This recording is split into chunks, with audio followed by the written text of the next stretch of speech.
sahabiyah yang bernama Asma binti Umais, seorang muslimah yang tabah, kritis terhadap problematika yang mengemuka di tengah masyarakat, serta total dalam kepatuhannya kepada baginda Rasulullah SAW. Namanya Asma binti Umais bin Ma'ad dan biasa dipanggil dengan nama Ummu Abdillah. Ia termasuk salah satu di antara 4 akhwat mukminah yang dinas baginda Nabi SAW dengan sabdanya, "Al-akhwatu arba'u mu'minatun, Maimunah wa Ummul Fadli wa Salma wa Asma." 4 akhwat adalah para wanita mukminah, yaitu Maimunah, Ummu Fadl, Salma dan Asma binti Umais. Asma binti Umais sudah memeluk Islam sebelum kaum muslimin memasuki rumah Al-Arqam. Kemudian ia menjadi salah satu wanita muhajirin generasi pertama bersama suaminya Sayyiduna Ja'far bin Abi Thalib. Ia berhijrah ke negeri Habasyah. Di negeri pengasingan itu ia melahirkan 3 putra yang bernama Abdullah, Muhammad dan Aunan. Abdullah sangat mirip dengan ayahnya, sedangkan ayahnya itu sangat mirip dengan baginda Rasulullah SAW. Dalam sebuah hadis, baginda Nabi SAW pernah bersabda kepada Sayyiduna Ja'far, "Engkau menyerupai bentukku serta akhlakku." Karena itulah apabila melihat Abdullah, Asma merasa rindu kepada baginda Nabi SAW. Hati Asma merasa gembira tiada tara tatkala baginda Nabi SAW memerintahkan kaum muslimin yang berada di Habasyah untuk berhijrah ke kota Madinah. Mereka segera bertolak ke Madinah dengan penuh harapan agar di wilayah baru itu Islam akan memperoleh kejayaan. Sewaktu rombongan dari Habasyah tiba di gerbang Madinah, mereka mendengar kabar bahwa kaum muslimin baru saja memenangkan pertempuran di Khaybar. Takbir menggema di seluruh penjuru kota Madinah lantaran menyambut kemenangan sekaligus kedatangan muhajirin dari Habasyah. Baginda Nabi SAW menyambut Sayyidina Ja'far bin Abi Thalib dengan sukacita. "Demi Allah, aku tidak tahu mana yang lebih menggembirakan hatiku, kemenangan Khaybar atau kedatangan Sayyidina Ja'far," sabda beliau sembari mencium dahi Sayyidina Ja'far. Suatu kali Asma menyambangi rumah Hafsah binti Umar bin Khattab. Kala itu Hafsah baru saja dinikahi oleh baginda Nabi SAW. Melihat adanya sosok asing, Sayyidina Umar bin Khattab menanyai putrinya, "Siapa wanita ini?" Hafsah menjawab, "Ini Asma binti Umais, wanita yang datang dari Habasyah seberang lautan sana." Tanya Umar. "Benar," jawab Asma. Sayyidina Umar kemudian berkata kepadanya, "Kami mendahului kalian dalam berhijrah ke Madinah bersama baginda Nabi SAW. Karena itu kami lebih berhak atas diri beliau daripada kalian." Mendengar ucapan ini, Sayyidina Asma tidak terima. "Tidak, demi Allah, kalian enak bersama baginda Rasulullah SAW, selalu memberi makan bagi yang kelaparan dan memberi pelajaran bagi yang bodoh. Sementara kami berada di negeri yang teramat jauh, yakni Habasyah. Kami berhijrah demi baginda Rasulullah."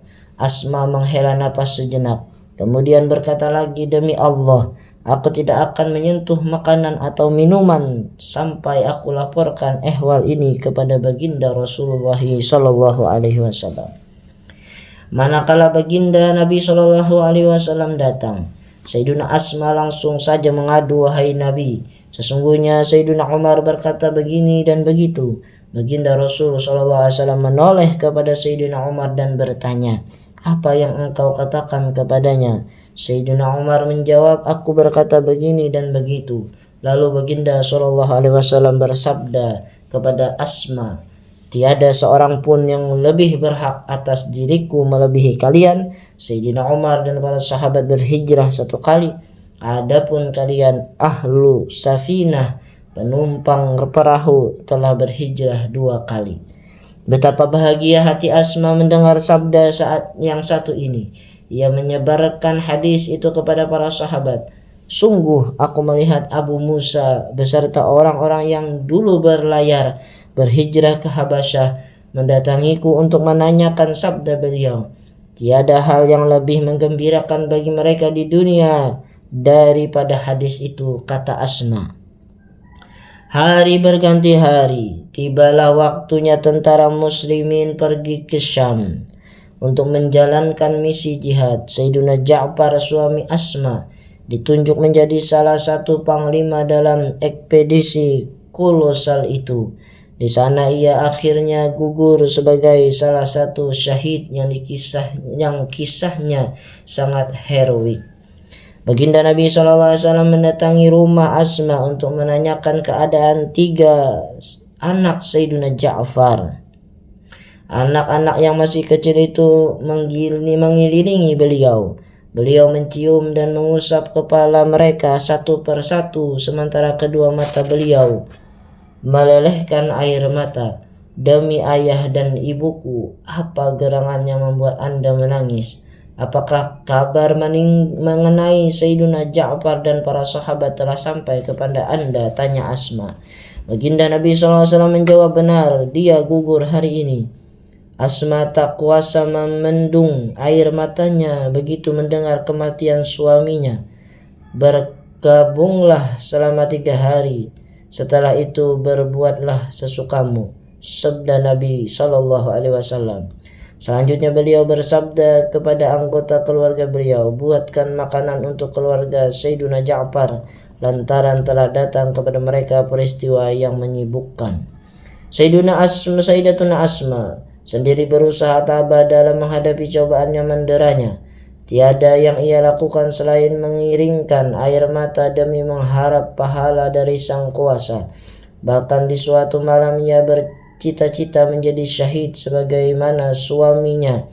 Ia teringat kisah seorang lelaki dari Bani Murrah yang bercerita tatkala perang berkecamuk, demi Allah, aku melihat Sayyiduna Ja'far melompat dari kudanya yang berwarna kekuningan lalu bertempur sampai terbunuh. Sebelum gugur, ia bersyair, duhai surga yang aku damba, harum semerbak aromanya, sejuk segar airnya. Laskar Romawi menghampiri liang kuburnya, terhalang jauh dari sanak keluarga. Wajib bagiku untuk menghantamnya kala jumpa. Sayyiduna Ja'far memegang bendera dengan tangan kanannya yang kokoh. Lalu musuh menebas tangannya itu. Dipegangnya bendera itu dengan tangan kirinya rapat-rapat. Lagi-lagi musuh memotong tangannya tanpa ampun. Sayyiduna Ja'far pantang menyerah. Kali ini ia menahan bendera dengan dadanya hingga dirinya terbunuh sebagai syahid. Kisah heroik itu membuat Sayyiduna Asma mengerti akan sepenggal hadis yang disabdakan baginda Nabi SAW jauh hari sebelumnya. Beliau pernah menyapa anak Asma dengan ucapan, Assalamualaikum wahai putra lelaki yang memiliki 2 sayap. Allah Subhanahu wa ta'ala rupanya menggantikan kedua tangan Sayyiduna Ja'far yang putus dengan 2 sayap untuk terbang menuju surga yang ia kehendaki.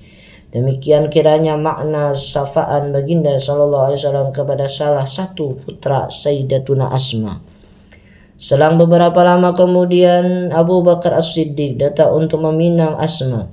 Waktu itu Sayyiduna Abu Bakar kehilangan istri tercintanya yang bernama Ummu Rumman. Sayyidatuna Asma menerima pinangan itu dan berpindah ke rumah Sayyiduna Abu Bakar guna mengarungi bahtera rumah tangga yang baru. Dari pernikahan ini mereka berdua dikaruniai seorang anak lelaki bernama Muhammad bin Abu Bakar. Setelah Sayyiduna Abu Bakar Siddiq meninggal dunia, Asma melangsungkan pernikahan yang ketiga dengan Sayyiduna Ali bin Abi Thalib, saudara Sayyiduna Ja'far. Ia meminang Asma setelah kehilangan istri terkasihnya Sayyidatuna Fatimahuz Zahra. Dengan demikian, Sayyidatuna Asma adalah wanita yang pernah menjadi istri 2 orang khalifah.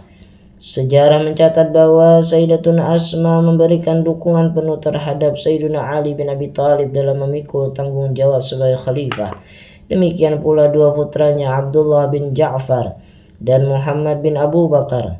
Mereka senantiasa berdiri di belakang Sayyidina Ali bin Abi Thalib dalam membela kebenaran.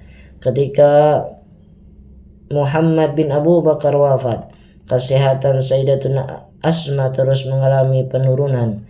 Agaknya kepergian putranya itu sangat memukul perasaannya. Meski begitu, Asma tak mau menyalahi syariat. Ia terus berusaha tabah hingga akhirnya ia meninggal dunia lantaran sakitnya. Wallahu a'lam bishawab.